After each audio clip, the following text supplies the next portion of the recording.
नमस्कार दोस्तों, आप सभी मित्रों को मेरा प्रणाम।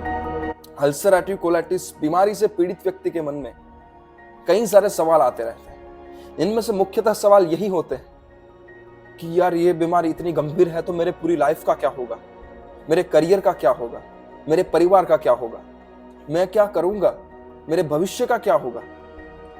अगर इस बीमारी से मुझे कैंसर हो गया तो, या ये बीमारी मुझे मार डालेगी तो, या इस बीमारी से मेरी अकाल मृत्यु हुई तो, या ये बीमारी मेरी पूरी जिंदगी खराब कर देगी तो, या ये बीमारी मुझे कहीं का नहीं छोड़ेगी तो, अरे और इस बीमारी में ऐसा क्या है कि जो ये ठीक होने का नाम नहीं ले रही। ऐसे कई सारे सवाल रोजमर्रा की जिंदगी में आते रहते हैं, या यूं कहें कि ये सवाल जाते ही नहीं। और सबसे बड़ा सवाल तो यही रहता है कि कहीं ये बीमारी मेरी जान ना ले ले, कहीं ये बीमारी मुझे मार ना डाले, या ये कब ठीक होगी। तो आइए दोस्तों, ऐसे कई सारे सवालों पर बात करते हैं, क्योंकि दवाई और डाइट पर तो पूरी दुनिया बात कर रही है, पर व्यक्ति की मनोस्थिति पर और मनोदशा पर शायद ही कोई व्यक्ति बात कर रहा होगा। अब ये जो मरने वाली बात है कि अल्सरेटिव कोलाइटिस बीमारी से कहीं मैं मर गया तो, अब इसको ही थोड़ा समझते हैं कि आप जिस समाज में या जिस कबीले में रहते हैं उसमें थोड़ा छानबीन करिए कि आपकी उम्र तक पहुंचते पहुंचते कितने लोग मर गए हैं, या कितने लोग मर चुके हैं, या कितने लोग गंभीर बीमारियों से पीड़ित हैं, या कितने लोग देख नहीं सकते, या कितने लोग सुन नहीं सकते, या कितने लोग बोल नहीं सकते, या कितने लोगों के हाथ या पैर नहीं है, या कितने लोगों के पास एक अच्छा परिवार नहीं है, या कितने लोगों के पास आप जैसा कुछ नहीं है। ये तो सिर्फ आपके समाज या आपके कबीले की बात हुई। अब आप अपने शहर की बात करिए कि शहर में कितने लोग आपकी उम्र तक आते आते मर गए होंगे, या शहर में कितने लोग अंधे होंगे, या किसी के हाथ नहीं होंगे, या किसी के पैर नहीं होंगे, या कोई बंदा जो बोल नहीं सकता। अब ये तो आपके शहर की बात हुई। अब ये पूरे देश की बात करिए, ये पूरी दुनिया की बात करिए। मैं आपको किसी के साथ कंपेयर नहीं कर रहा, पर मैं आपको एक समझ दे रहा हूं। अब ये पूरी दुनिया की बात करिए कि कितने लोग पीड़ित होंगे गंभीर बीमारियों से, कितने लोग पीड़ित होंगे, कितने लोग अंधे होंगे, कितने लोग देख नहीं सकते होंगे, कितने लोगों की समस्या आपसे ज्यादा होगी, या कितने लोग आपकी उम्र तक आते आते मर चुके हैं। तो मेरे दोस्त, मैं तो आपको यही कहना चाहूंगा कि आप इसी क्षण में जीवित हैं। मैं बोल रहा हूं, आप सुन रहे हैं, या कि आपको ठंडी या गर्म हवाएं स्पर्श कर रही हैं, उसका अनुभव भी आपको हो रहा है। आप कुछ देख रहे हैं, कुछ सुन रहे हैं, कुछ अनुभव कर रहे हैं, आपके मस्तिष्क में विचार चल रहे हैं, आप अभी श्वास ले रहे हैं, या कि आप अभी पूर्ण रूप से जिंदा हैं। तो जीवन जीने के लिए अनिवार्य शर्त है जिंदा होना, और आप अभी वास्तविकता में वर्तमान में जिंदा हैं। तो मेरे दोस्त, इस बात का आनंद लीजिए कि आप अभी जिंदा हैं, क्योंकि बीमारी के पीछे दौड़ेंगे, बीमारी के विचारों और चिंताओं में दौड़ेंगे तो शायद आप इस जीवन के आनंद को खो दें। और चिंता करके इसका कोई समाधान नहीं मिलेगा मेरे दोस्त। जितनी ज्यादा चिंताएं होंगी, जितना ज्यादा स्ट्रेस होगा, उतनी ज्यादा एनर्जी खर्च होगी, और जो एनर्जी आपको हील कर सकती थी या कि हील कर रही है, वो एनर्जी अब स्ट्रेस में लगेगी, चिंताओं में लगेगी। तो चिंता करके 0.1% भी फायदा नहीं है आपको। और ये बात तो जहन से निकाल ही दीजिए कि अगर मैं मर गया तो मरने से क्या होगा। आप अभी मरेंगे, मैं कल मरूंगा, शायद कोई 10 साल के बाद मरेगा, शायद कोई 500 साल के बाद मरेगा।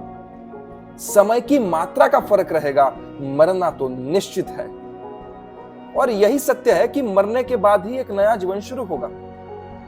तो घबराए मत मौत से भी, घबराए मत इस बीमारी से भी, घबराए मत अपनी चिंताओं से भी, क्योंकि चिंताएं मात्र और मात्र कल्पनाएं हैं।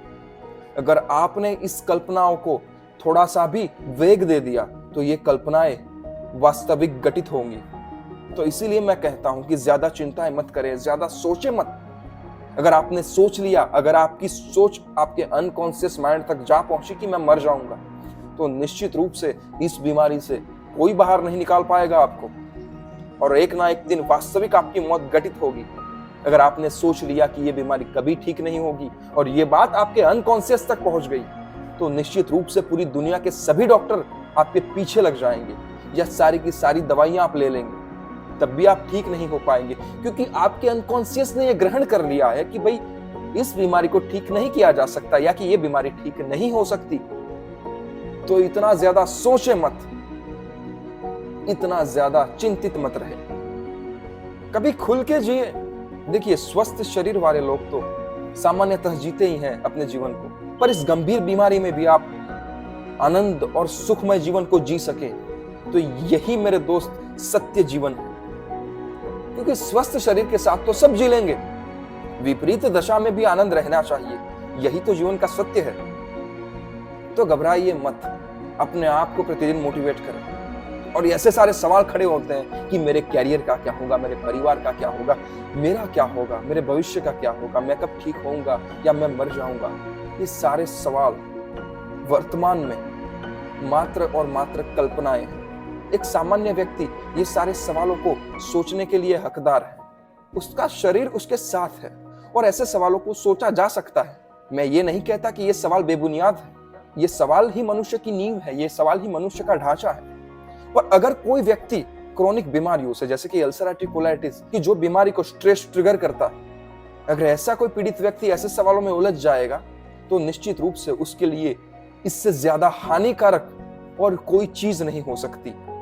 तो सामान्य लोग ये सवालों को सोच सकते हैं, उसके जवाब ढूंढ सकते हैं, पर आप मत सोचिए, क्योंकि आप सामान्य से भी ऊपर हैं, क्योंकि आप अभी असामान्य जीवन में जी रहे हैं। और इस दुनिया में जिन जिन लोगों ने क्रांतियां लाई हैं वो सभी असामान्य रह चुके हैं। चाहे स्टीफन हॉकिंस को ले लीजिए, अभी वो बंदा बैठा है अपनी चेयर पर, हालांकि वो मर गए पर हम अभी उसको वर्तमान में ही ग्रहण कर रहे हैं। अभी सोचिए कि वो बंदा बैठा है अपनी चेयर पर, ना उसके हाथ हिल रहे हैं, ना वो बोल रहा है, ना उसके पैर हिल रहे हैं, मात्र और मात्र अपनी आंखों से और अपने दिमाग से कंप्यूटर के द्वारा कमांड देकर वो पूरी दुनिया से बात करता है, वो अपनी किताबें लिखता है।